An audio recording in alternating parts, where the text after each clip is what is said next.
Рускиот председател Владимир Путин се сретна со председателот на Словенија Борут Пахор за време на официјалната посета на земјата, каде двајцата лидери разговараа за безбедноста и единството во Европа. Словенија како земја членка на Европската унија и НАТО продолжи содржувањето на пријателски односи со Русија и покрај тоа што се приклучи кон санкциите на Европската унија против Русија поради нејзината поддршка на проруските сепаратисти во Источна Украина и Кримската област. Словенија ја опиша посетата на Путин како неформална, додека председателот на Словенија Борут Пахор изјави дека целта на посетата на Путин е подобрување на диалогот и градење билатерална доверба.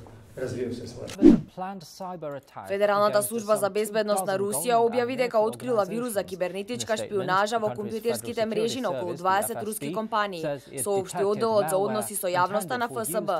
Заразени со вирусот биле компјутери на органите на државните власти, на научни и воени институции, на компании од воено-индустријскиот комплекс и други институции и објекти од критички важната инфраструктура на земјата. Во соопштението се истакнува дека карактерот на ширењето на вирусот укажува на професионално планирана и спроведена операција. За сега нема информации за можното потекло на хакерскиот напад. Откривањето на хакерските напади во Русија доаѓа само неколку дена откако Демократската партија во САД ја обвини Русија дека стои зад протекувањето на мейловите објавени од страна на Wikileaks, што Кремљ категорично го негираше.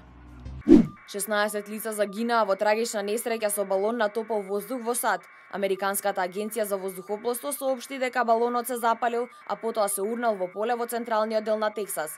Според локалните медиуми, никој од патниците не преживел и ова се смета за најголема несреќа со балон на топол воздух во САД, каде во такви околности од 1964 година до 2013 загинале вкупно 67 лица.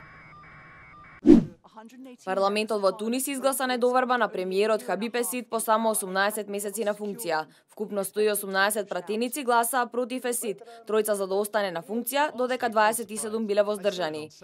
Владата на Есид беше во голема мера критикувана поради тоа што не успеа да ја реши економската криза во државата, серијата напади на џихадисти и поради високата стапка на невработеност.